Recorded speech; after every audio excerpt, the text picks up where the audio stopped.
The sunlight filtered through half-drawn curtains, casting long shadows across the kitchen table where Denise sat with a stack of envelopes before her.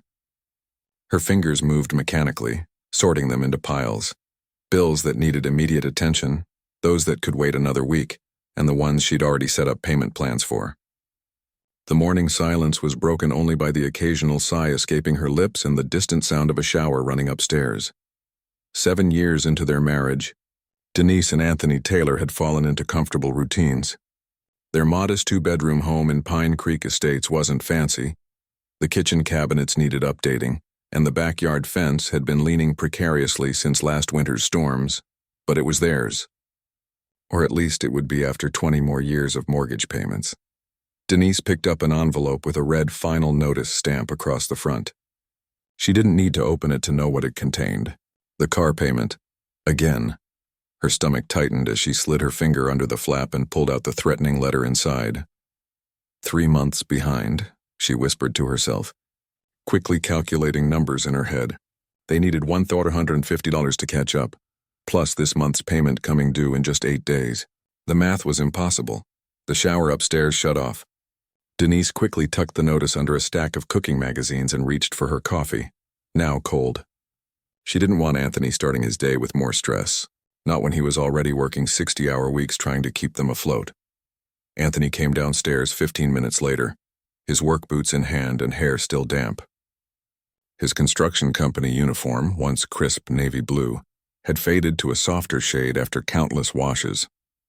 Deep lines around his eyes had appeared over the past year, aging him beyond his 32 years. "Morning," he said, bending to kiss the top of her head. "Any coffee left?" Denise nodded toward the pot. "Made it fresh about an hour ago. Want me to heat some up?" "Nah, I'll drink it cold. Running late." He poured the remaining coffee into a travel mug, then paused, noticing the piles of envelopes.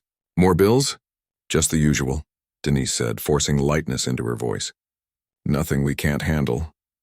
Anthony's eyes lingered on the papers, but he didn't press further. They'd had the money conversation too many times lately, each discussion ending with the same conclusion. They needed more income and fewer expenses, neither of which seemed possible.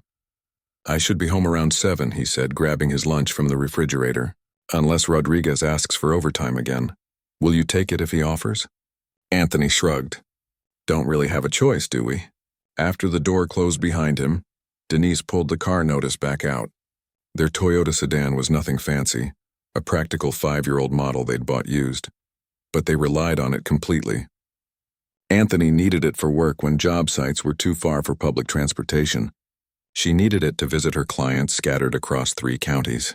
As a social worker for the county's Family Services Department, her caseload had doubled in the past year while her pay remained frozen. The irony wasn't lost on her, spending her days helping families navigate financial hardships while her own household teetered on the edge of crisis. Denise showered and dressed quickly, choosing a simple blouse and slacks that wouldn't show wrinkles by day's end. Her morning routine had become a well-choreographed dance of efficiency. 15 minutes to get ready, 5 minutes to pack lunch, 10 minutes to review case files before heading out. Today's first appointment was with the Henderson family 20 miles away. They were struggling after the father's workplace injury had left them without steady income for 3 months. Denise had helped them apply for assistance programs and was checking in on their progress. As she grabbed her keys, her phone buzzed with a text from Rose, Anthony's mother. "Doctor changed prescription again. New one not covered by insurance. $340 for month supply. Can you help?" Denise closed her eyes and took a deep breath. Rose's battle with rheumatoid arthritis had worsened significantly over the past year. The specialist's treatments and medications not covered by her limited insurance had become a crushing financial burden. Anthony was an only child, and Rose had nobody else to turn to. "I'll figure something out," Denise texted back. "Don't worry." She reached for her wallet, knowing exactly what she would find. A single $20 bill and her nearly maxed-out credit card. The car payment would have to wait another month. Again, the weight of this decision followed her throughout her workday. While helping the Henderson family create a budget, she thought about her own financial juggling act. While connecting a single mother to food assistance resources, she wondered if she and Anthony might soon need similar help. That evening, she arrived home first and began preparing dinner, a simple pasta dish that would stretch to provide tomorrow's lunches, too. The kitchen had always been her refuge, a place where she could transform humble ingredients into something nourishing. Tonight, though, cooking brought little comfort. Her phone rang as she was chopping onions. It was Anthony. "Hey, Rodriguez offered overtime tonight. Emergency repair job in Westwood. Time and a half pay." "That's great," Denise said, relief washing over her. "What time will you be home?" "Probably not until after midnight." "Don't wait up, okay?" After they hung up, she calculated how much the overtime would bring. Enough to cover half of what they needed for the car payment, or enough to help with Rose's new prescription. Never both. Denise abandoned her dinner preparations and sat at the kitchen table, pulling out their worn household budget notebook. She flipped past months of careful tracking, each page showing the same pattern, slightly more going out than coming in, the deficit growing month by month. She remembered their early marriage, before Rose's illness, when they'd talked about starting a family of their own. Those dreams had been quietly shelved as medical bills mounted. Some days she wondered if they'd ever find their way back to those simpler hopes. The doorbell interrupted her thoughts. Opening the front door, she found Rose standing there, her face drawn with pain and worry. "I'm sorry to just drop by," Rose said, her hands clutching her purse tightly. "But the pharmacy called. They can't refill my old prescription anymore since the doctor changed it. I'm completely out." Denise welcomed her mother-in-law inside, noticing how she winced with each step. Rose had always been independent, proud even. Seeing her like this, fragile and afraid, tugged at Denise's heart. "Let me make you some tea," Denise offered, guiding Rose to the couch. "And then we'll figure this out together." Over chamomile tea, Rose apologized repeatedly. "I hate being a burden on you two. Anthony works so hard and you've got your own bills to worry about." "Family takes care of family," Denise assured her, though the words felt hollow against the reality of their bank balance. After Rose left with a promise from Denise to pick up her medication tomorrow, the house felt especially quiet. Denise finished preparing dinner, though she had little appetite. She packed up Anthony's portion to reheat when he got home and washed the dishes with mechanical precision. Later that evening, while sorting laundry, she found a crumpled notice in Anthony's work pants, another reminder of the car payment. He'd known all along but hadn't mentioned it. They were both keeping secrets now, both trying to shield the other from worry. That night, unable to sleep, Denise made the decision. She would use next week's paycheck to get Rose's medication, then call the auto finance company to try negotiating a payment plan. Something would have to give eventually, but it wouldn't be Rose's health. As she finally drifted off to sleep in their empty bed, the stack of bills on the kitchen counter seemed to cast shadows all the way into their bedroom. Tomorrow would bring more of the same. More choices between impossible options, more juggling of priorities, more pretending to each other that everything would work out somehow. The most frightening part wasn't the mounting debt or the threats of repossession. It was the growing distance between her and Anthony as financial stress pushed them into separate corners, each carrying burdens they didn't fully share. 7 years of building a life together, and now money was silently pulling them apart, one unpaid bill at a time.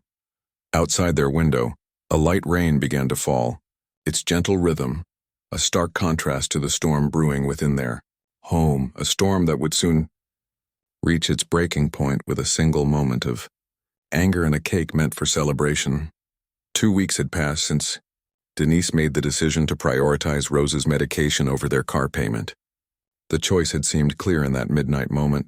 A mother's health couldn't wait, while surely they could find some way to catch up on the car. But with each passing day, that confidence wavered as new financial fires demanded her attention. Denise sat in her car outside the pharmacy, staring at the receipt in her hand. $340. Nearly a quarter of their monthly rent gone in a single transaction.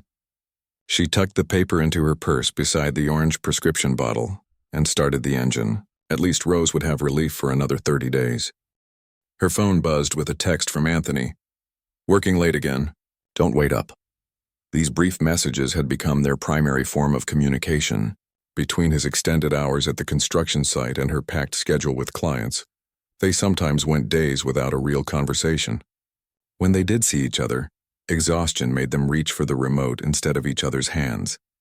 Pulling into their driveway, Denise noticed the mailbox flag was up. More bills, no doubt. She grabbed the stack, flipping through them as she walked toward the front door.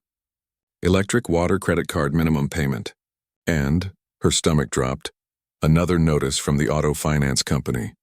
This one in a more official-looking envelope. Inside, she dropped her keys on the counter and tore open the letter, though she already knew what it would say. The words repossession warning stood out in bold red letters at the top of the page. They now owed $1,930 including late fees. The bottom of the letter stated their car could be repossessed without further notice if payment wasn't received within 10 days. Denise slumped into a kitchen chair, the weight of their financial reality pressing down on her shoulders. She'd been juggling their money problems for months now, ever since Anthony had taken on the role of his mother's caretaker, alongside his already demanding job. It had made sense at the time for her to handle the household. Finances, she had the background in social services and understood the systems better than he did. What had started as a temporary arrangement had somehow become permanent. Somewhere along the way, she'd stopped consulting Anthony about which bills to prioritize. It had been easier that way, sparing him additional stress when he already came home with pain etched into the lines of his face.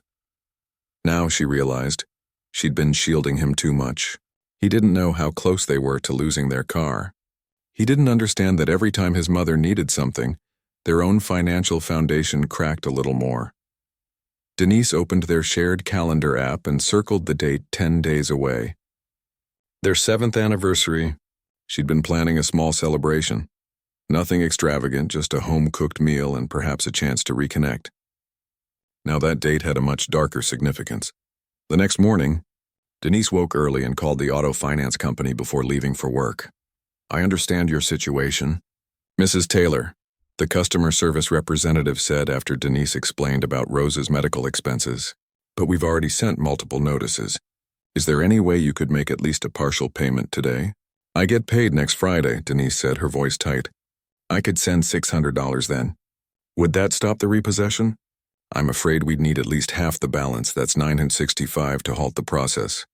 After 10 more minutes of negotiating, Denise hung up with only a vague promise that they'd note her account about the upcoming partial payment. No guarantees. For the next week, Denise picked up extra shifts at the crisis hotline where she volunteered. The extra income was minimal, but every dollar counted.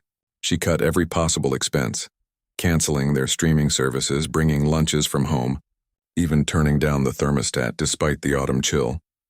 Anthony noticed the changes but didn't question them.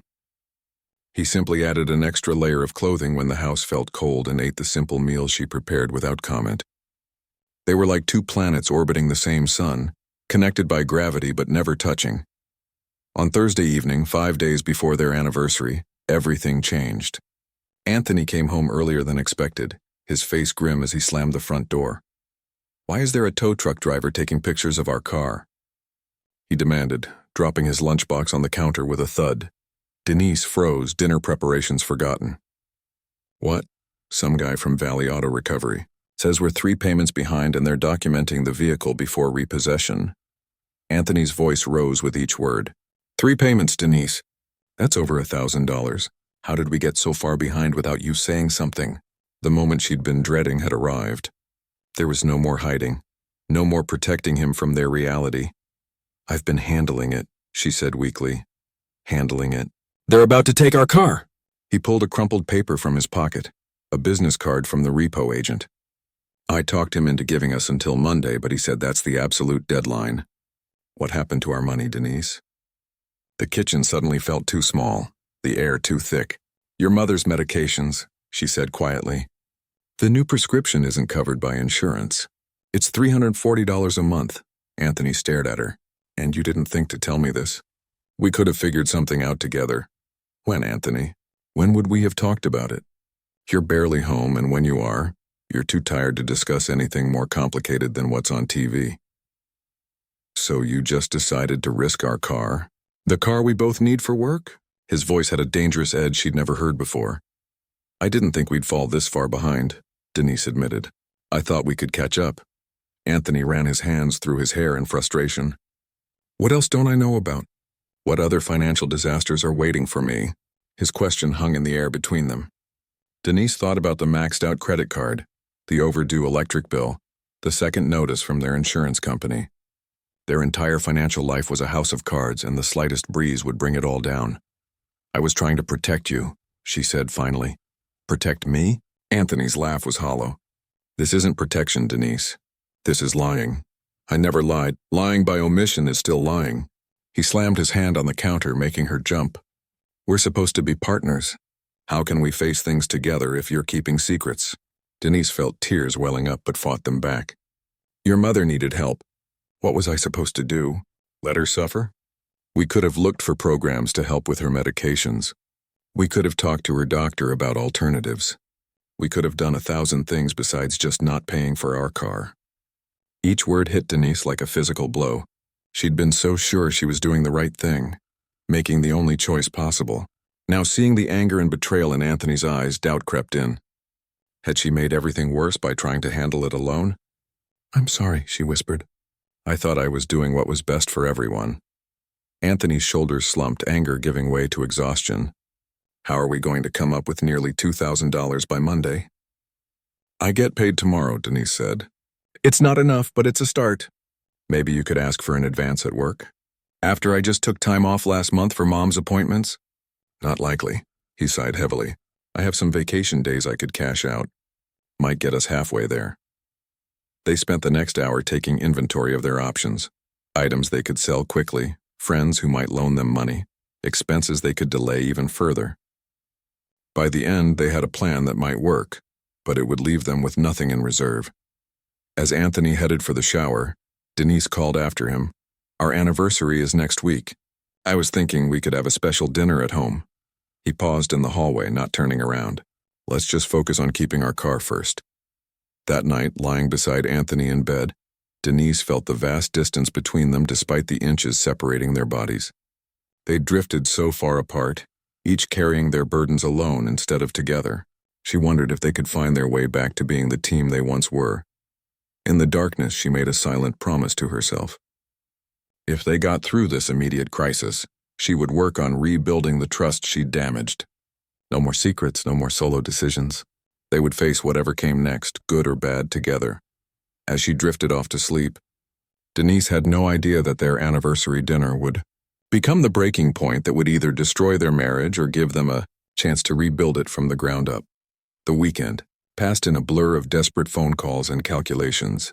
Denise and Anthony barely spoke beyond discussions of how to save their car from repossession. The countdown to Monday's deadline hung over their home like a storm cloud, darkening every moment. Sunday night, Anthony paced the living room floor, his cell phone pressed to his ear. "Yes, I understand it's short notice," he said to someone on the other end. "But this is an emergency." His face tightened as he listened to the response. "Fine, thank you anyway." He ended the call and tossed the phone onto the couch. That's the third no today. Denise looked up from the laptop where she'd been listing household items on online marketplaces. So far, she'd arranged to sell their television, Anthony's gaming system, and her grandmother's silver serving set. Combined with their paychecks and Anthony's cashed-out vacation days, they were still $300 short. "My brother said he could loan us $200, Denise offered. "Not the full amount, but close." Anthony nodded, too exhausted to speak. They'd been up since dawn, calling friends and family members, each conversation more humiliating than the last. Every loan request required explaining how they'd fallen so far behind, reopening the wound of Denise's secret financial decisions. "I listed my watch," Anthony said finally. "The one my dad gave me for graduation. Guy's coming to look at it tomorrow morning before work." Denise's heart sank. That watch was one of the few keepsakes Anthony had from his father, who had passed away 10 years ago. "Are you sure? We could try. We're out of options, Denise." His voice was flat, defeated. "Unless you've got another secret account somewhere with emergency cash." The barb stung, but she didn't argue. This was the new normal between them. Sideways comments loaded with resentment, followed by tense silence. Monday morning arrived with unexpected hope. The watch buyer offered Anthony $50 more than they'd asked for, bringing them within striking distance of the repossession payment. Denise's brother dropped off his portion before heading to his shift at the hospital. By 9 o'clock, Anthony had driven to the auto finance company with a cashier's check for the full amount. He returned home an hour later, car keys still in his possession and a payment receipt in hand. "We did it," he said, the first genuine smile in days crossing his face. Car's safe, at least for now. Denise felt a weight lift from her shoulders. That's great. Really great. For a brief moment, they shared a look of relief, a small connection in the emotional distance between them. Then Anthony checked his watch. I need to get to the site. Already took too much time off this morning. Of course, Denise said. I should head out too. I've got back-to-back appointments all day. As she gathered her things, Denise remembered what day it was. Anthony? Happy anniversary. He paused at the door, his expression unreadable. Yeah, happy anniversary. Then he was gone, the door closing firmly behind him.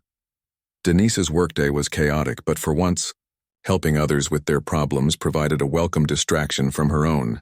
Between appointments, she stopped at the grocery store to pick up ingredients for a simple anniversary dinner. They couldn't afford anything fancy, but she could at least make Anthony's favorite meal, her grandmother's recipe for pot roast with carrots and potatoes. In the baking aisle, she hesitated before adding cake mix and frosting to her cart. It seemed frivolous given their financial situation, but she wanted some small gesture to mark 7 years of marriage. Maybe a homemade cake could be the first step toward healing what had broken between them. When she arrived home that evening, Denise was surprised to find Rose sitting in their living room. Anthony sat beside his mother, his expression grim. What's going on? Denise asked, setting down her grocery bags. Rose looked up, her eyes red from crying. I'm so sorry, Denise. I had no idea you were paying for my medications out of your own pocket. Anthony just told me everything. Denise shot Anthony a questioning look.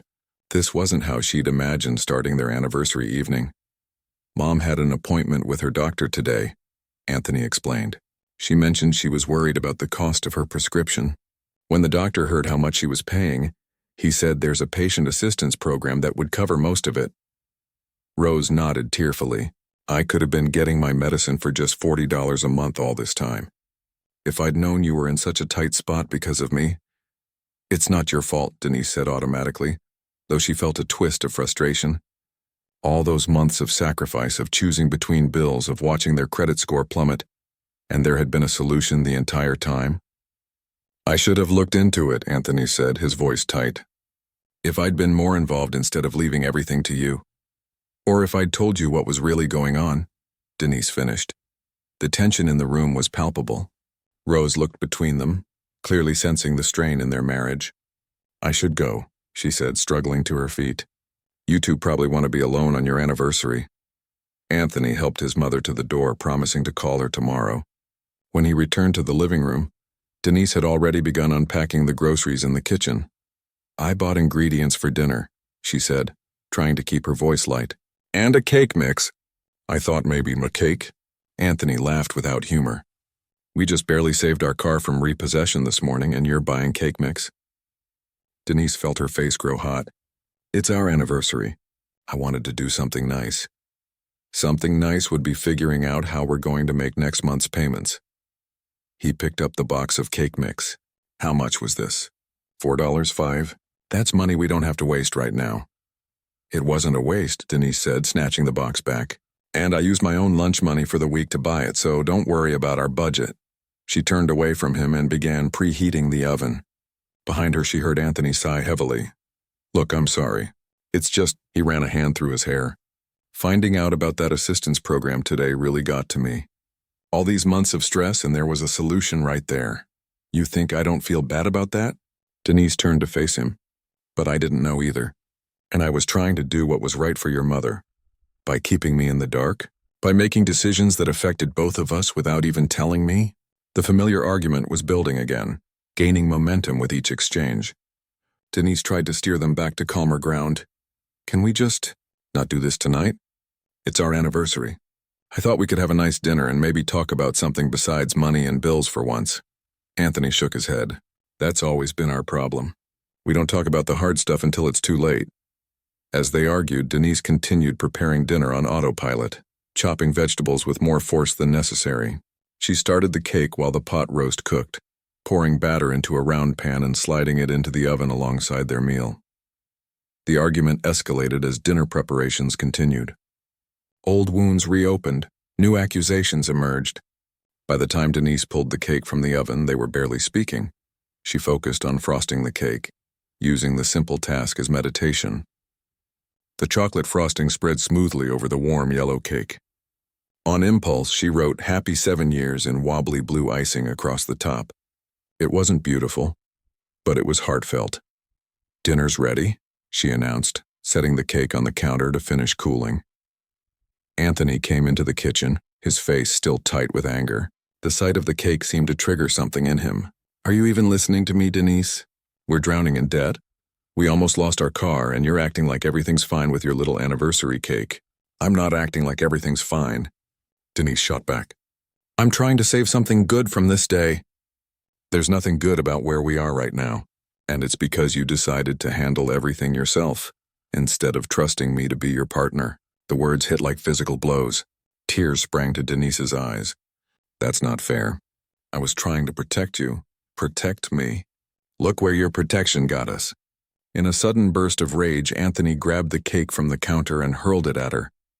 Time seemed to slow as the cake flew through the air. Denise stood frozen, watching it approach until it hit her squarely in the chest, chocolate frosting splattering across her face, neck, and new blouse, the one she'd carefully saved for special occasions. The kitchen went silent. Cake crumbs and frosting slid down Denise's shirt onto the floor. Anthony stared at her, his expression transforming from rage to shock to horror in the span of seconds. "Denise," he whispered. I'm not." She raised a hand to her face, wiping frosting from her cheek. Her dark skin was barely visible beneath the layers of chocolate and cake. The blue "Happy 7 years" lettering had smeared across her collar, a mockery of celebration. Anthony took a step toward her. I don't know what happened. Please, Denise's hand stopped him mid-sentence. She stood perfectly still, cake dripping from her chin, eyes closed as she took one deep breath, then another. When she finally opened her eyes, the look she gave Anthony wasn't what he expected. There was no rage matching his own. No tears or screams or accusations. Just a deep, profound sadness and something else he couldn't quite name. The kitchen clock ticked loudly in the silence. Cake crumbs fell from Denise's clothes to the floor with soft pattering sounds. Anthony stood frozen, his hands still outstretched from the throwing motion, horror etched across his face. "Denise, His voice broke. "I've never done anything like that before." "I don't know what—" Denise raised her hand again, stopping his words. Without speaking, she walked to the sink and grabbed a dish towel. She ran it under warm water, then calmly began wiping frosting from her face. Her movements were deliberate, almost mechanical. The only sign of emotion was the slight trembling of her fingers as she cleaned chocolate from her cheeks. Anthony watched, stunned by her composure. He'd expected screaming, crying, maybe even her walking out the door. Instead, she was methodically removing all evidence of his outburst as if it were just another mess to clean up. "Say something," he finally whispered. "Please." Denise turned to face him, frosting still streaking her blouse and hair, but her face now clean. She looked at him directly, her expression not of anger but of clear-eyed determination. "We need to talk about what's really happening here," she said quietly. Anthony blinked in surprise. "What's happening is I just threw a cake at you. I lost control. This isn't about the cake, Anthony." She set the towel down on the counter. "It's about everything that led up to this moment. Our financial problems, yes, but more than that. It's about how we've stopped being partners, how we've been keeping secrets and carrying burdens alone instead of together." She moved to the table, pulled out a chair, and sat down. After a moment's hesitation, she gestured to the chair across from her. "Sit down, please." Anthony moved, cautiously, as if approaching a wild animal that might bolt at any sudden movement. When he sat, he noticed how steady her gaze was, how calm her breathing despite the cake still clinging to her hair. "I'm so sorry," he began again. "I know you are," she replied, "and we'll talk about that. But first, I need to show you something." Denise stood and walked to their home office, returning with a thick manila folder. She placed it on the table between them and opened it to reveal neatly organized documents, spreadsheets, and medical reports. "What's all this?" Anthony asked. "Everything I've been managing these past 6 months." She pulled out the top sheet, a detailed spreadsheet tracking Rose's medical expenses. "Your mother's condition is worse than she's been letting on," These are her lab reports from 3 months ago. Anthony picked up the medical document, scanning the numbers and notes that meant little to him. What am I looking at?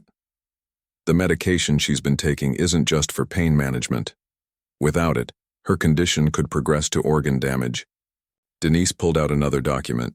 This is the letter from her insurance company denying coverage for the specialized treatment her doctor recommended. Page after page, Denise walked Anthony through the full extent of Rose's health situation. The stack included denial letters from 3 patient assistance programs, documentation of appeals that had been rejected, and a handwritten note from Rose's doctor explaining the urgency of maintaining her current medication regimen. I didn't know it was this serious, Anthony said, his voice hollow. Why didn't Mom tell me? She didn't want you to worry. She knows how hard you've been working, how stressed you've been about money already. Denise's voice softened. She asked me not to tell you the details. She made me promise. Anthony shook his head, struggling to process this new information. But today at the doctor's office, they said there was a program for the new medication, yes, but not for the previous one she was taking. Denise pulled out a benefits letter dated just 2 weeks ago. This program only started accepting applications last month. The timing was just bad luck, I guess.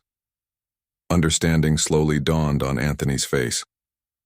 So you weren't just making these decisions without me. You were honoring a promise to my mother. I was trying to. Denise sighed. But I should have found a way to tell you without breaking her confidence. I was wrong to keep you in the dark, even if my intentions were good. She pulled another section of documents from the folder. Their household financial records. This is everything about our situation. Every bill, every late notice, every decision I've made about what to pay and what to delay. I've been trying to keep track of it all, but it just keeps getting worse. Anthony leafed through the papers, taking in the full scope of their financial reality. The meticulous notes in Denise's handwriting revealed not carelessness or secrecy, but desperate attempts to manage an impossible situation. I had no idea, he murmured. All this time I thought you were just, I don't know, not taking our problems seriously enough. And I thought you had enough to worry about without adding to your burden. Denise reached across the table, stopping just short of touching his hand. We were both wrong. We can't protect each other by keeping secrets. For several minutes they sat in silence, the documents spread between them like a map of their troubled marriage. The cake mess still surrounded them, but neither seemed to notice anymore. Finally, Anthony spoke. What you did just now, after I threw the cake. Most people would have screamed, thrown something back, walked out. Denise gave a small, sad smile. Would that have solved anything? No, but it would have been. Normal, justified even. He looked at her with wonder. How are you so calm right now? I'm not calm inside, she admitted, her composure cracking slightly. What happened scared me. Not just the cake, but how we got here, how far apart we've grown, how easily we turned against each other instead of facing our problems together. She took a deep breath, steadying herself. But getting angry back wouldn't help us find a way forward. And I want to find a way forward, Anthony. I don't want our marriage to become another casualty of these financial problems. The sincerity in her voice touched something deep in Anthony. The shame of his actions burned even hotter as he realized what he'd nearly thrown away in that moment of blind rage. I don't deserve this, he said quietly. You're understanding. After what I just did. This isn't about deserving, Denise interrupted. It's about choosing what happens next. We can let this be the end of us, or we can use it as a turning point. She gestured to the papers scattered across the table. All these problems aren't going away tonight. We're still behind on bills. Your mother still needs care. We still need to rebuild our savings. But maybe we can start facing these things together instead of separately. Anthony nodded slowly. I want that too. He looked down at his hands. But I crossed a line tonight. I need you to know that's never happened before, and I will make sure it never happens again. I know, Denise said simply. How can you be so sure? Because I know you, Anthony. Better than you think I do. What happened tonight wasn't really about me, or even about the cake. It was about feeling helpless and frightened and overwhelmed. She paused. But I need to hear you say it, that you understand why what happened can never happen again. It won't, Anthony said firmly. I promise you that. And I'll do whatever it takes to make sure, counseling, anger management, whatever we need. Denise nodded, accepting his words. She finally reached across the table and took his hand. Then let's start over. Not just with tonight, but with how we handle everything. Complete honesty, even when it's hard. Real partnership, even when we disagree. I want that more than anything, Anthony said, squeezing her hand. Denise smiled faintly. Then for starters, I think we both need to clean up this kitchen. Partners, right? Anthony looked around at the cake-splattered floor and walls. Partners? He agreed, returning her smile with a tentative one of his own. As they worked side by side, wiping frosting from cabinets and sweeping up cake crumbs, the tension between them gradually began to ease. They were far from solving all their problems, but something important had shifted. The wall of silence and separate burdens that had grown between them was beginning to crumble.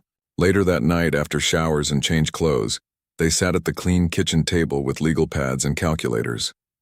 Together, they created a complete picture of their financial situation, not just the immediate crises, but their long-term outlook as well. We need to meet with a financial advisor, Denise said, looking at their rough budget. Someone who can help us consolidate these debts and create a payment plan we can actually manage. Anthony nodded. And I need to have a real conversation with my mother about her medical needs and how we can support her without bankrupting ourselves. We'll talk to her together, Denise suggested. There might be other programs we haven't found yet, especially now that her diagnosis has changed. As midnight approached, they had a rough plan in place, not a solution to all their problems, but a starting point they both understood and had created together. When they finally went to bed, exhausted but clearer-headed than they'd been in months, Anthony reached for Denise's hand in the darkness. Thank you, he whispered. For what? For not giving up on us tonight. For showing me a different way forward when I could only see my own anger. He paused. I still don't understand how you stayed so calm. Denise was quiet for a moment. In my work with families in crisis, I've seen what happens when people just react instead of respond. How problems spiral and relationships break. I didn't want that for us. She turned toward him in the darkness. What happened tonight was a wake-up call, Anthony. For both of us. Now we have to decide what we're going to do with it. As they drifted toward sleep, both knew that tomorrow would bring new challenges. Their financial problems wouldn't disappear overnight. Trust that had been damaged would take time to rebuild. But for the first time in months, they faced these realities together instead of alone, and that made all the difference. 6 months had passed since the night of the cake. Winter had given way to spring, bringing new growth to the small garden Denise had started in their backyard, a hobby she'd taken up as a way to manage stress.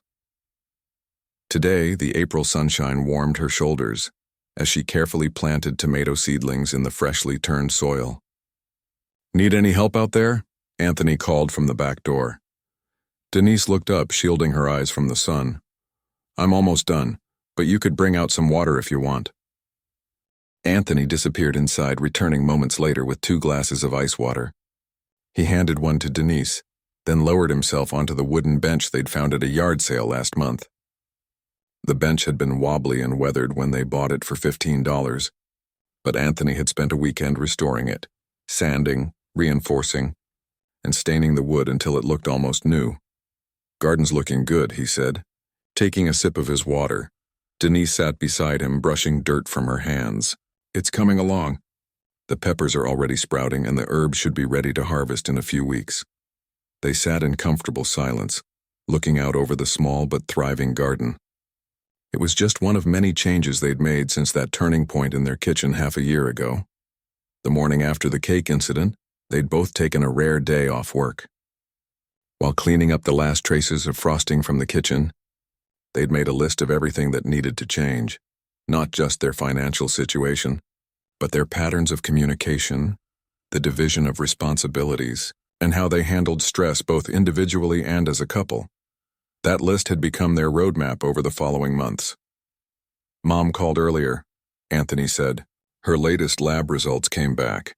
Doctor says the new medication is working even better than they expected. Denise smiled. That's wonderful news. She also wanted to remind us about dinner tomorrow.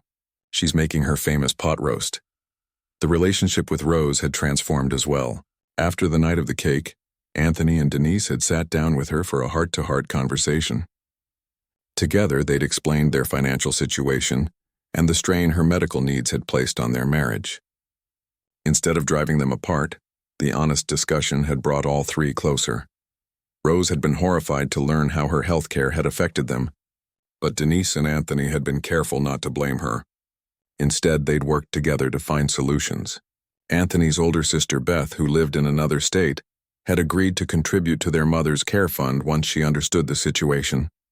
A social worker at the hospital had helped them find additional assistance programs. Now Rose came for weekly dinners, alternating between hosting at her apartment and visiting their home. The weight of secrecy and silent burden had been lifted, allowing their family bonds to strengthen rather than fray. I was thinking, Denise said, watching a butterfly land on her newly planted tomatoes. Maybe we should invite Greg and Teresa tomorrow too. Greg and Teresa Wilson had become unexpected friends in the aftermath of the crisis. They'd met at the financial management workshop Denise and Anthony had joined at their local community center. The workshop had been Anthony's idea, part of his commitment to take a more active role in their financial planning. The Wilsons had been facing similar challenges, and the two couples had quickly bonded over shared experiences. Good idea, Anthony said. Greg mentioned he might have a lead on that contracting job. Anthony's work situation had improved dramatically since he'd earned his specialized certification 3 months ago. The classes had been expensive, but they'd agreed it was a worthwhile investment in their future. Now he was able to take on higher-paying jobs, and his boss had started giving him more responsibility and better hours. How was your session today? Denise asked quietly. Anthony nodded thoughtfully. Good. Really good, actually. He rotated the water glass in his hands. We talked about triggers, the things that make me feel like I'm losing control. Dr. Powell helped me identify some patterns. The anger management counseling had been Anthony's initiative. The morning after the cake incident, he'd made the call himself, determined to address the rage that had erupted so unexpectedly. Weekly sessions had become part of their routine, as important as their newly established budget meetings and date nights. I'm proud of you, Denise said, resting her hand on his knee. I know it hasn't been easy talking about all that stuff. Easier than the alternative. His voice was soft but firm. I never want to be that person again, the one who could hurt someone he loves. Denise squeezed his knee gently. They'd had many conversations about that night, processing what had happened and why. Anthony had taken full responsibility for his actions, while Denise had acknowledged the communication failures that had contributed to their crisis. Neither excused the cake throwing, but understanding the context had helped them rebuild trust. Oh, before I forget, Anthony said, I put the latest budget update on the kitchen table. We're ahead of schedule on the emergency fund. Their financial situation had stabilized over the past 6 months. It hadn't been a miracle fix, they still had debt to pay off and were careful with every dollar. But the overwhelming sense of drowning had been replaced by measured progress and clear plans. The financial counselor they'd found through their bank had helped them consolidate their debts and create a realistic repayment strategy. Every small victory was celebrated, from paying off a credit card to adding to their newly established emergency fund. That reminds me, Denise said. I got a call back about that community workshop position. They want me to come in for a second interview next week. Anthony's face brightened. That's great. The one with the nonprofit, right? Denise nodded. She had been exploring options to supplement their income, while also using her social work background in new ways. The part-time position would allow her to lead financial literacy workshops for low-income families, something she now felt uniquely qualified to do. If I get it, we could hit our debt payoff goal 3 months earlier than planned. And you'd be helping people avoid the same mistakes we made, Anthony added. Using our mess to help others, I like that. They had already begun sharing their story in small ways. At the financial management workshop, They'd spoken about their experience when the facilitator asked for volunteers. The response had been surprising, other couples approaching them afterward thanking them for their honesty, admitting to similar struggles. It had made them realize how many people were suffering in silence, thinking they were alone in their financial stress. As the sun began to set, they moved inside to prepare dinner together, another new habit they'd established. Cooking had become a team effort, a time to connect and talk about their day while sharing the household workload. Anthony chopped vegetables while Denise seasoned the chicken. "I was thinking," he said, carefully dicing an onion, "maybe we should start that blog we talked about." The idea had come up during one of their financial counseling sessions. Their advisor had mentioned how many people struggled with talking openly about money problems, especially within marriages. "You really want to put our story out there?" Denise asked, glancing over at him. "Not just the cake part," he clarified quickly, "but the whole journey. The secrets, the stress, the breaking point, and how we're finding our way back." He set down his knife. "If it helps even one couple avoid what we went through, isn't it worth it?" Denise considered this as she arranged the chicken in the baking dish. Their story wasn't perfect. It contained moments of shame, bad decisions, and that terrible night when things had nearly shattered beyond repair.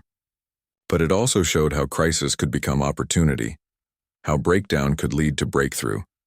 "Let's do it," she decided, "but we tell the whole truth, no sugarcoating. Including the hard parts about me keeping secrets and you throwing the cake." Anthony nodded solemnly. "The whole truth. That's the only way it will help anyone." Later that evening, after dinner had been eaten and dishes washed, they sat at their kitchen table with a laptop between them. The blank document page seemed intimidating at first, but once they began typing, the words flowed easily. "A true story of breaking and rebuilding," Anthony read aloud as Denise typed the title. "6 months ago, our marriage nearly ended over a cake and unpaid bills. This is what we learned." They worked together for over an hour, taking turns sharing their perspectives, sometimes disagreeing about details, but always finding common ground. The story took shape, not a fairy tale with a perfect ending, but an honest account of two imperfect people learning to be partners again. When they finally closed the laptop, Denise leaned her head on Anthony's shoulder. "Do you think anyone will actually read it?" "I don't know," he admitted. "But writing it down helped me, even if no one else ever sees it." Denise nodded against his shoulder. "Me too." That night, as they prepared for bed, Denise caught Anthony looking at her with an expression she couldn't quite read. "What is it?" she asked. "I was just thinking about that night," he said. "If you had reacted differently, if you had yelled back or thrown something or walked out, we probably wouldn't be here now." "We'll never know for sure," Denise said. "But I'm glad we are here." Anthony pulled her into a gentle embrace. "Me too." They still had challenges ahead. Their financial recovery would take years, not months. Anthony's work with his counselor was ongoing. They still disagreed sometimes about priorities and decisions, but the foundation beneath them felt solid now, reinforced by honest communication and shared purpose. Like the garden outside, their marriage required constant attention, weeding out unhealthy patterns, nurturing new growth, patiently waiting for efforts to bear fruit. Some days were harder than others, but they faced them together, no longer carrying separate burdens in silence.